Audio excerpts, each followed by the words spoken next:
Magandang gabi po, mga kabigay. Welcome po sa ating Barangay Capre. Ako po muli, si Boy Capre. Isa na naman pong kwento na mula sa tunay na pangyayari ang ating ibabahagi. Pakinggan po natin.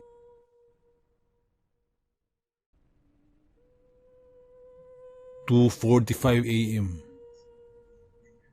Carmona, Cavite. Tingnan mo to. Parang magandang pumunta dito. Carmi, tingnan mo. Uy, ano ba yan?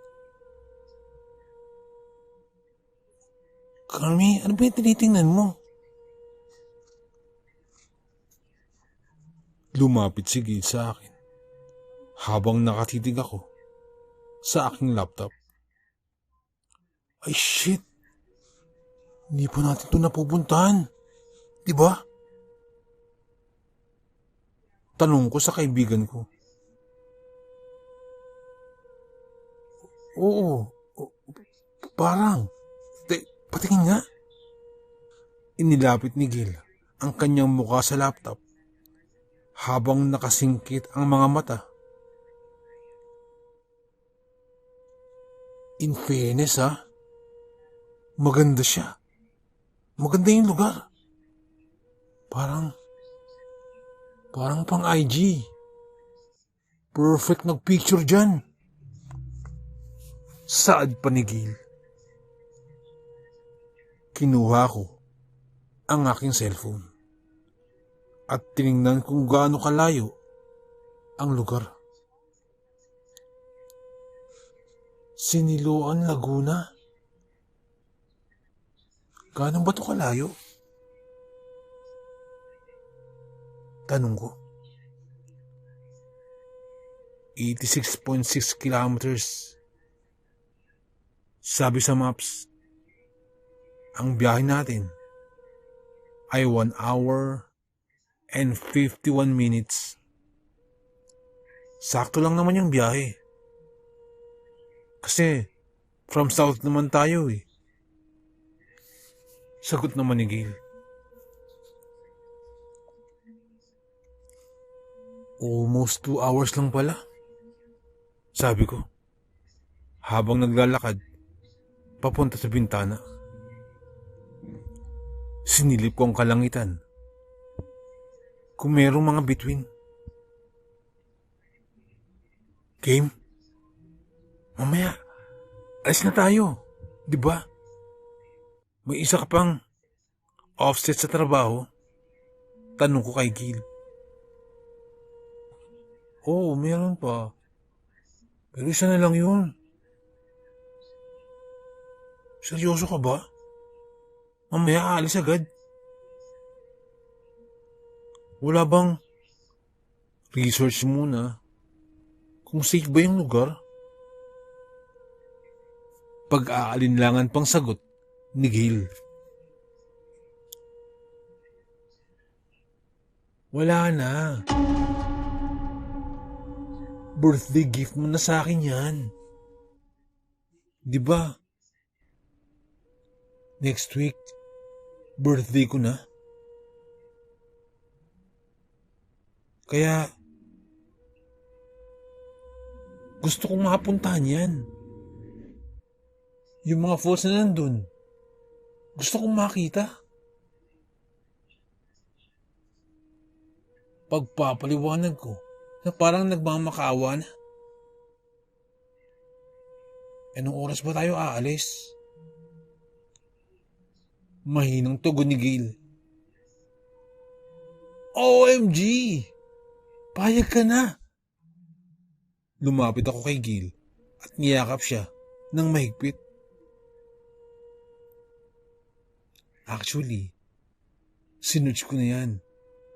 At pwede raw tayong magtayo ng tent at mag-bonfire. Magagamit na natin yung lahat ng binili natin. Nung binili natin sa Shopee last week. Kinikilig kong sambit. Habang nakayakap sa kaibigan ko. Kaya lang anong oras na? Mag-aayos pa tayo. At mag-iimpake ng gamit. Nakasimangot na tugon ni Gail. Dahil hindi siya nakapagdala ng mga damit.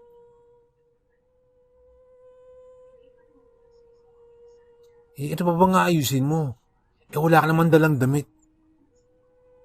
Don't worry. Parehas naman tayo ng size, diba? Ako na bahala sa isusuot mo, girl. Girl Scout yata to. Pagmamayabang ko. At agad-agad ay nagsimula na kaming mag-impake. Hindi na kami natulog. Dumiretso na kami sa aming pupuntahan upang hindi na kami abutan ng traffic sa kalsada. Minabuti naming bumiyahe agad ng madaling araw. Parehas naman kami marunong mag-drive, kaya walang problema sa amin ang long drive. Sa biyahe namin ito, si Gail ang nagmamaneho. Sinigurado ko namang kumpleto ang mga gamit na dadalhin dahil susubukan naming mag-overnight sa bundok ng Siniloan.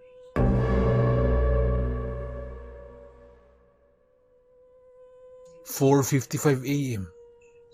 South Luzon Expressway." Uy, Gail, excited na ako. Teka, nakapag-charge ka naman ba ng camera mo? Tanong ko kay Gail.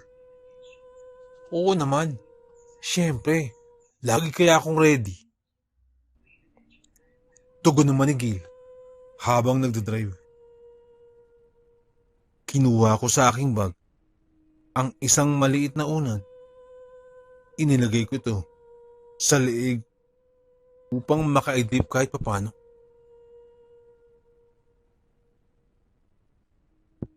Ikaw, nagdala ka ba ng power bank?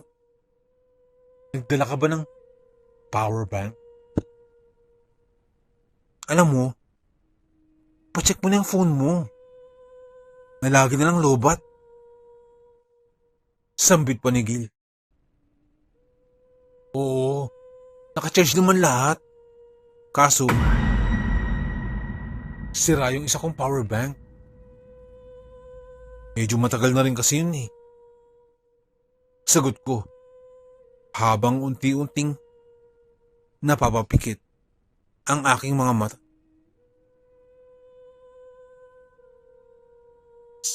Ay, ang galing! Tinulugan ako. Sigaw ni Gil sa loob ng sasakyan. Shh! Idlip lang ako. Saglit lang to. Mag-music ka na lang muna. Binuksan ko ang Spotify app at pinatugtog ang awiting Sundo ng Imago.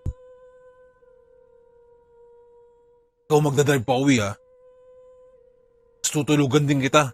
Napakadaya mo. Naiinis na sambit ni Gail. 7:10 a.m. Siniloan, Laguna. Mabilis uminit sa lugar na yun. Halos tirik agad ang araw. Nagtanong-tanong kami sa paligid kung saan makakahanap ng tour guide. Una naming pinagtanungan ang tindahan ng malapit sa kung saan kami nagpark. Isang matanda ang nakausap namin. Mga iya, anong kailangan ninyo? Tanong nito. Nay, naghahanap po kasi kami ng Tour guide. Sagot ni Gil. Tutoy! Tutoy! Sigaw naman ng matanda. Pumarinig ka. At may mangangailangan ng tour guide. Lumapit ang isang binata. Ano po yun? Tanong nito. May kilala ka bang tour guide dito? Tanong ko. Tour guide? Ako pwede ko. Tugon nito. Itong apo ko.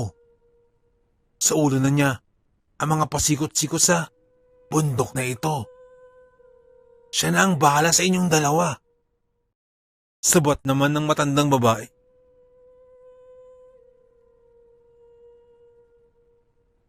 Magkano naman pong singil ninyo? Tanong naman ni Gil. Kayo na pong bahala. Tugon naman ng binata.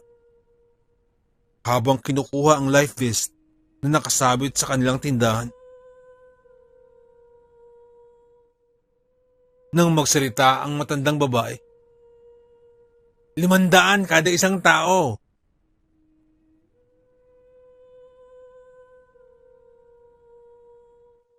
Nay, masyadong malaki po yata yung 500. Kontra naman ng binata. Okay na po yun. Ito po inabot ko ang 1,000 piso sa matandang babae. Maraming salamat, apo. Ikaw na ang bahala sa kanilang dalawa. Sigurado akong magugustuhan nyo ang falls sa taas. Yung sa taas ng bundok, napakaganda ron. Nakangiting sambit ng matanda.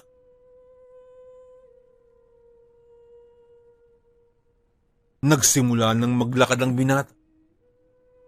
Habang hawak ang 2 life vest. Sinusundan naman siya ni Gil habang bitbit ang aming mga kagamitan. Halos 1 oras na kami naglalakad nang makaramdam kami ng uhaw at gutom. Pansamantala kaming huminto sa ilalim ng mga puno. Tirik na ang araw kahit hindi pa malapit ang tanghali. May dala naman kaming burger na tinake out namin habang nasa biyahe. Mabuti na lamang at 3 ang dala namin. Ibinigay namin ang isa sa kasama naming tour guide. Anyway, anong pangalan mo, kuya? Tanong ko sa binata. Ako po si Cosme. Sagot niya. Ang cute naman ang pangalan mo. Cosme. Tugon ni Gil. Kayo naman po, ano pong pangalan niyo? Tanong ng binata. Ako si Gail. Siya naman si Carmi. Sambit ni Gil. Tumango naman ang binata at ngumiti lamang ito. Ilang taon ka na nagtutour guide? Tanong ko. Mag-6 na taon na po.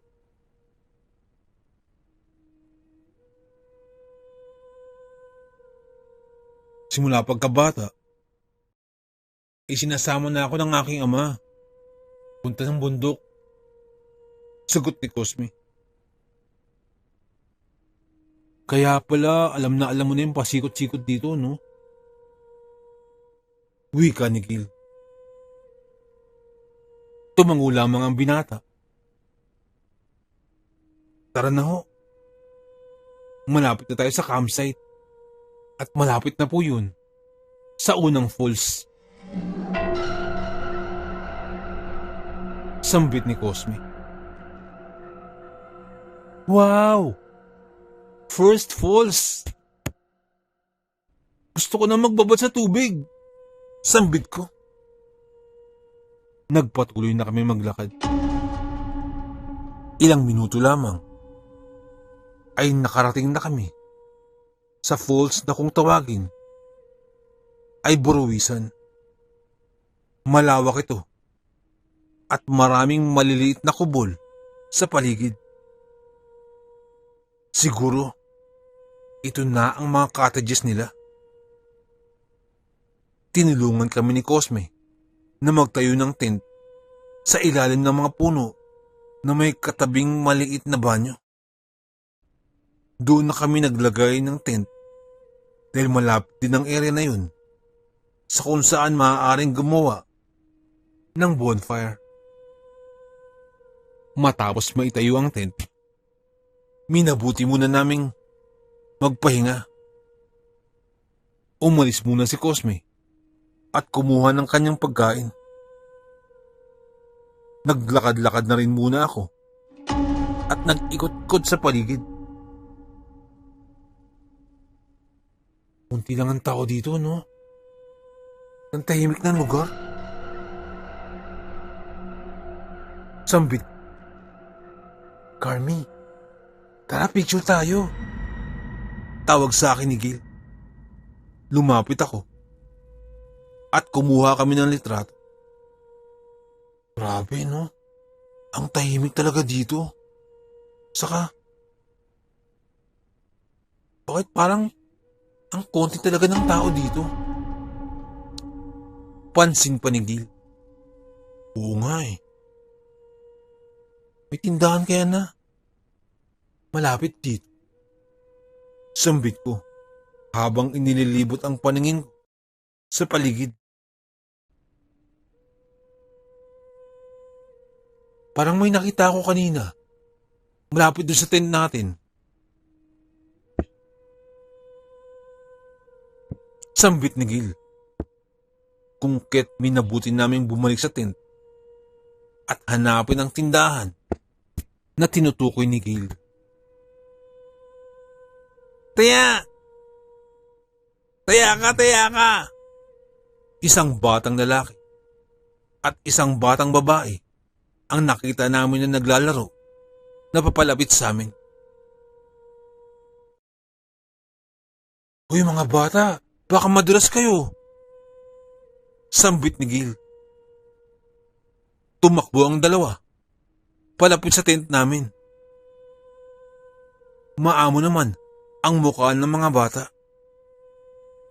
At maya-maya lamang, isang babae naman na may mahabang buhok at nakabestidang pula ang sumunod sa mga ito. Pagpasensya niyo na po yung mga anak ko. Sambit ng babae. Okay lang po. Natatakot lang po kami kasi baka madalas po sila. Medyo madalas po kasi yung daan. Sambit ko. Oo nga eh. Hiyaan niyo po at sasawihin ko sila. Nilingon nito ang dalawang bata at saka tinawag. Tela! Stop!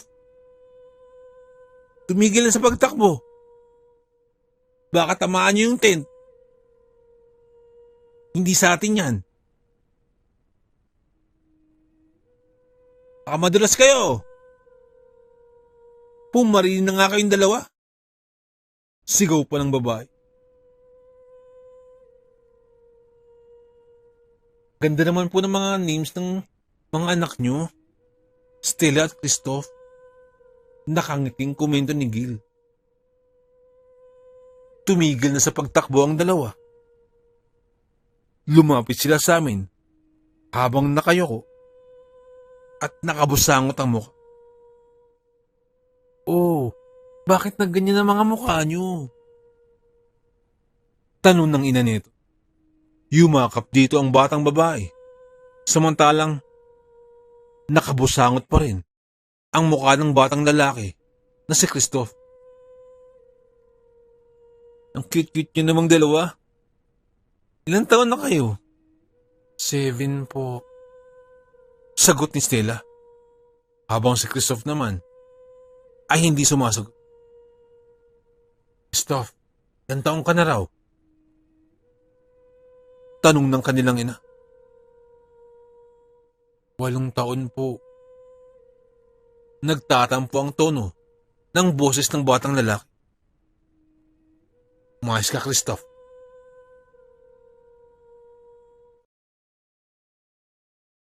Hindi ka bibigyan ng pasalubong ng papa mo. Panakot ng babae.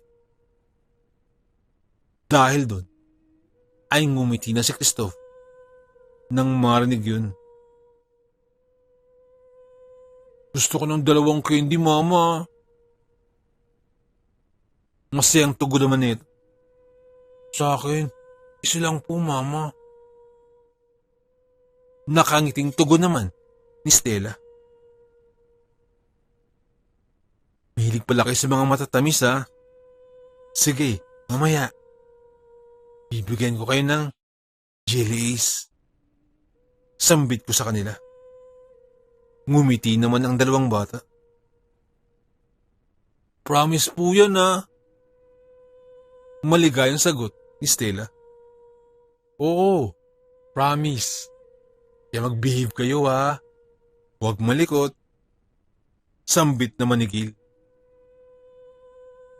Tumango ang mga bata at ngumiti ang kanilang ina. O siya, mauna na kami, ha? Ako nga pala si Berna. Sambit ng babae.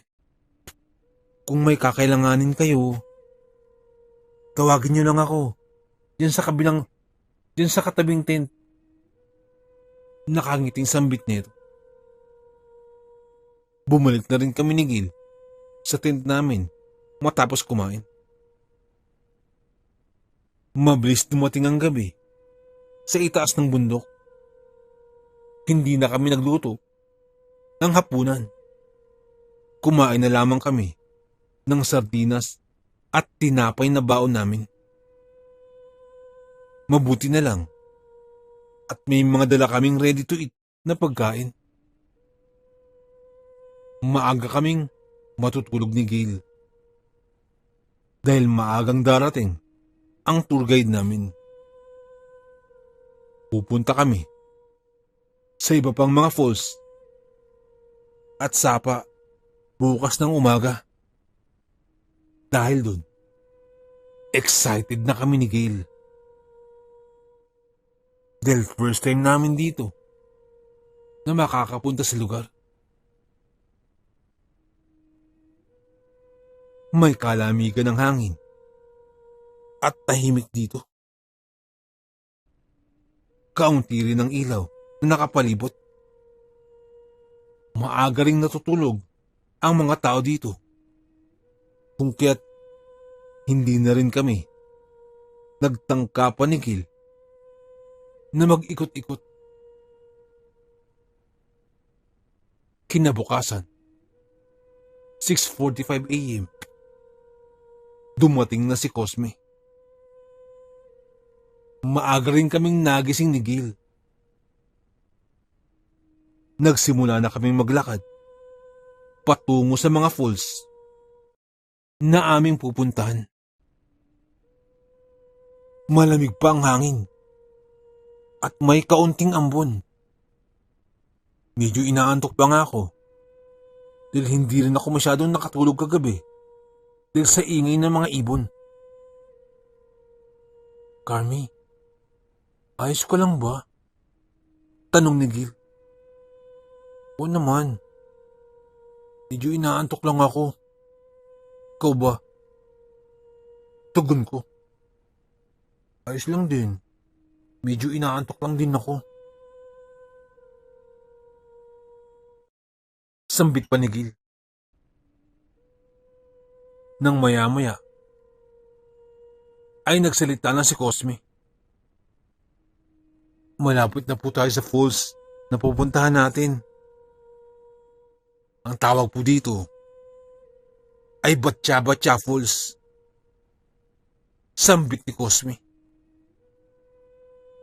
Ba't ganun ang tawag? Tanong ni Gil. Kaya Batya Falls ang tawag. Dahil po, para siyang pinagpatong-patong na batya na may tubig na umaagos. Sagot naman ni Cosme. Ay talaga ba? Wow! Mukhang maganda.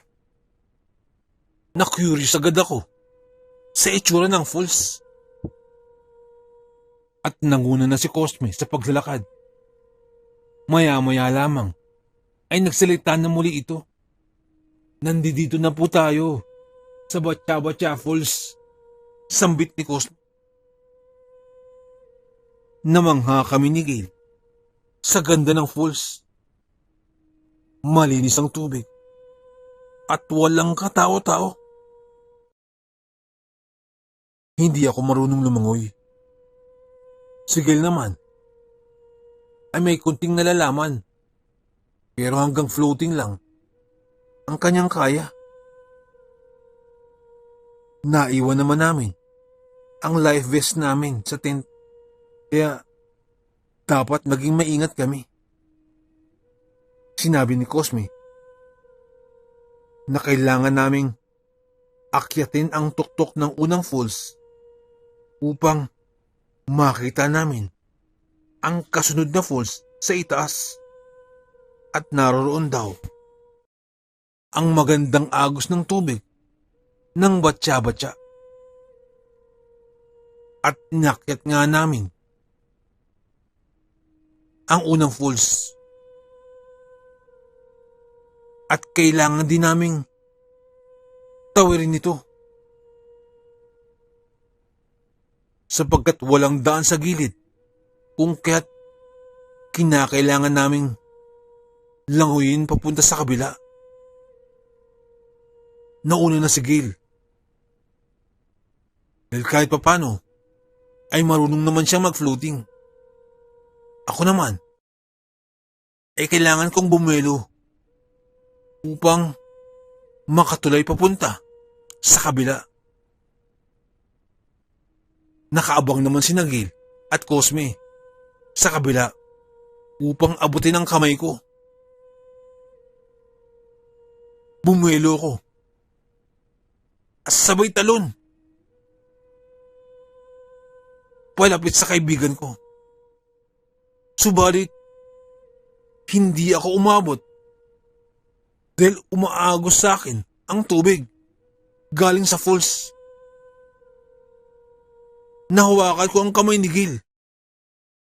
Subalit, napabitaw siya sa pagkakahawak sa bato. Nagpumiglas agad ako dahil hindi ako marunong lumangoy.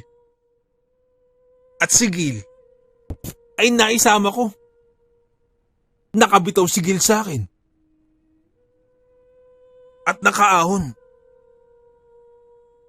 Naiwan ako sa gitna ng tubig at pinilit ko pa rin lumangoy. Ilang sandali pa ay ibinaba ko na ang aking mga kamay dahil pagod na ang aking katawan sa kakalangoy. Tumalon si Cosme sa tubig patungo sa akin at hinawakan ang aking ulo upang iahon. Sumusuka na ako ng tubig pagkaahon ko at nahihirapan na rin akong huminga. Ganun pala ang pakiramdam ng nalulunod. Pasensya na po, pasensya na. Hindi kita agad kinuha sapagkat baka pati kasi ako ay may sama nyo sa pagkalunod. Kaya inantay ko munang kumalma ka. Paliwanag pa ni Cosme. Niyakap ako ni Gil at humingilin sa akin ng tawad. Ayos lang ako, Gail. Huwag ka nang umiyak. Sambit ko. Sorry.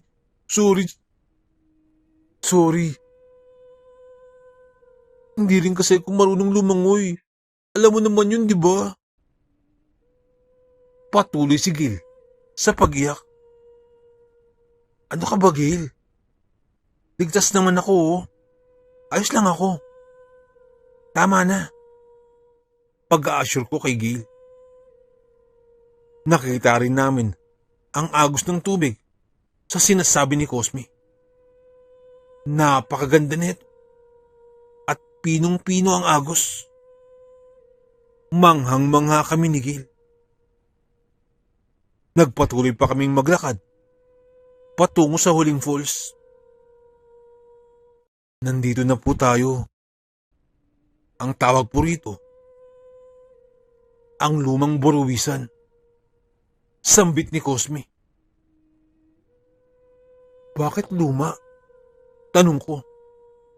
Dahil dito po dati ang puntahan ng mga nagkakamp. Sagot ni Cosme. Ganun pala. Mukhang wala lang pumupunta dito. Medyo nakakatakot na nga. Napakatahimik. Komento pa ni Gil. Pagkarating dun ay naglakad-lakad ako sa paligid. Pumunta sa tumpok ng mga bato. Kung saan ang hantungan ng tubig na umaagos mula sa falls.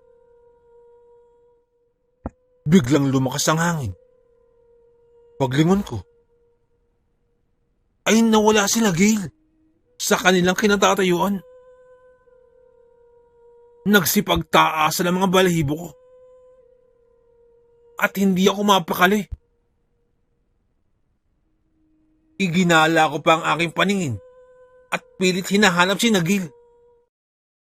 At nagpatuloy ako sa paglalakad.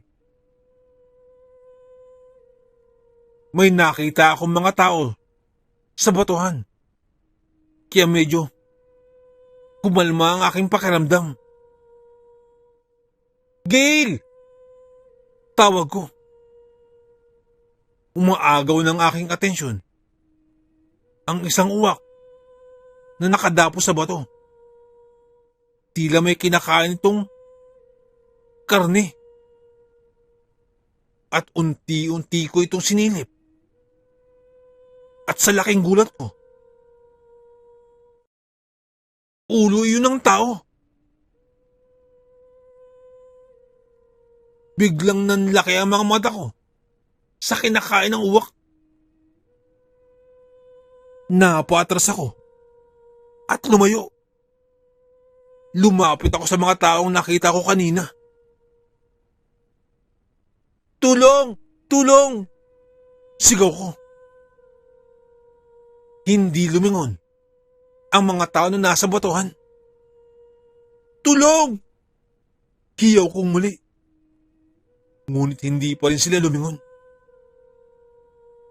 Pagkalapit ko, nakita ko ang mga batang sina Stella at Christoph.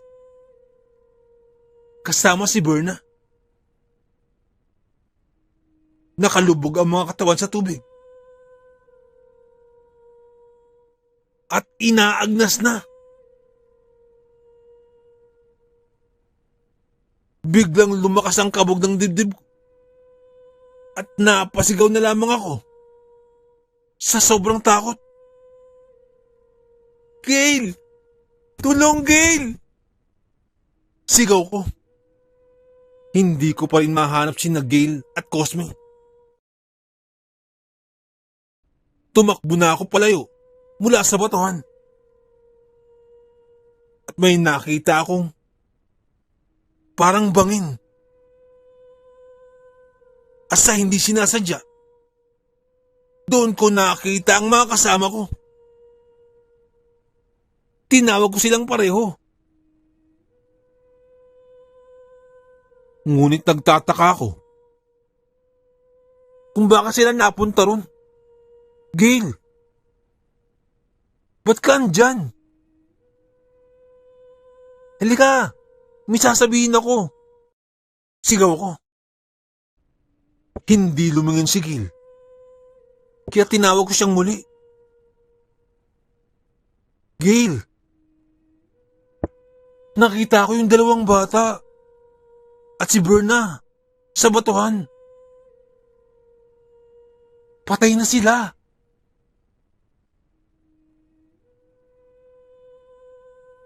Sa kabila nun, ay hindi pa rin lumingon ang kaibigan ko. Gail! Gail! Naririnig mo ba ako? Paulit-ulit kong sigaw. At dahan-dahan na lumingon si Gail.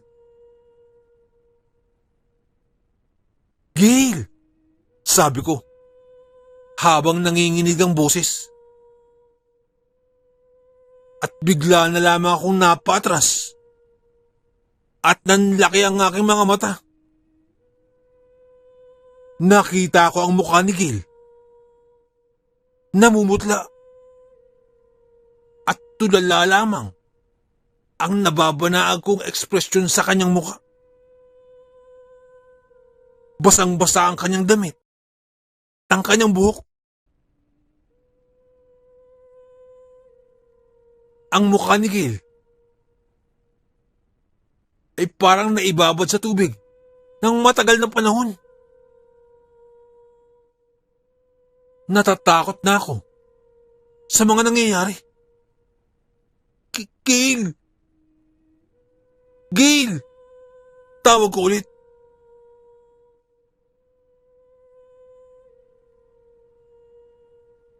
Carmi, sambit ni Gail. Sabay talon sa gitna ng falls. Bigla akong natulala sa ginawa ni Gail. Hindi ko alam ang gagawin ko dahil hindi ako marunong lumangoy. Sumigaw ako ng paulit-ulit.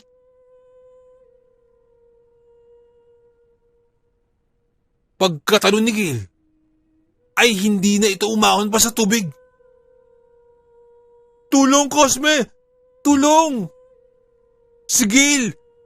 Nalulunod! Sigaw ko. Subalit, hindi rin lumilingon si Cosme. Lumakas pa ang hangin at bumuhos ang rumaragas ang ulan. Tumakbo ako patungo sa kinatatayo ni Gail kanina. Teka, pamilyar to ah. Dito ako nalunod.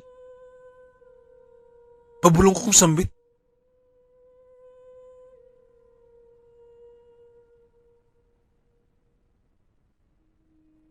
Dito kami nalunod. Biglang sambit ni Cosme. Anong kayo? Diba? Niligtas mo pa nga ako. Paliwanag ko. Umiling lamang si Cosme.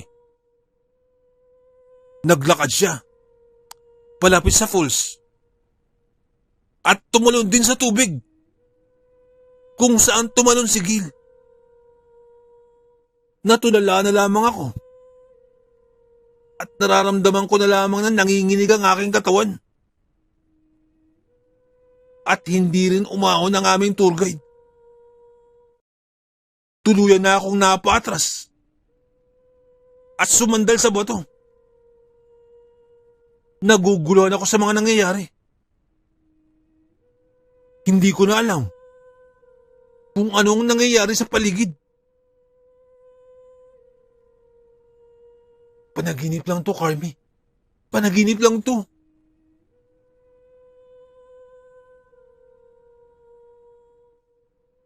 Sambit ko na lamang sa aking sarili upang palakasin ang aking loob habang nanginginig na ako sa lamig. Sinampal ko ang aking sarili upang magising. Umaagos ang aking luha dahil hindi ko alam kung paano sasabihin ang mga nakita ko. Hindi ko rin alam kung paano babalik o kung saan ako pupunta. tumigil na ang malakas na ulan at nawala na rin ang mga bangkay sa batuhan. Binalikan ko ang mga dinaanan namin, ngunit napansin kong bumabalik lamang ako sa lumang burawisan.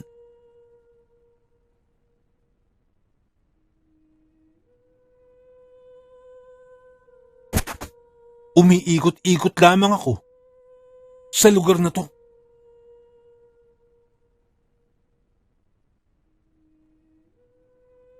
Naliligaw na yata ako. Hindi ko na alam ang pabalik.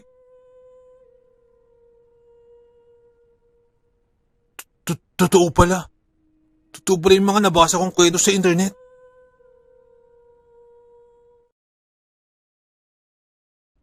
Maraming tao raw ang namatay nung binaha ang lugar na ito. Kung kaya't hindi na ito pinupuntahan ng mga turista. Maraming campers ang inanod ng baha. At dito sila sa batuhan huling nakita sa lumang burawisan. Kasama siguro sa mga nalunod ang 2 bata at si Berna. Ang sabi rin sa kwento, kapag nakaligtas ang taong nalulunod, ay dapat may kapalit. Lahat ng kasama ng mga nakaligtas ay kukunin at magsisilbing alay sa lugar. Sina Cosme at Gil ang kinuha kapalit ng pagkakaligtas ni Carmi.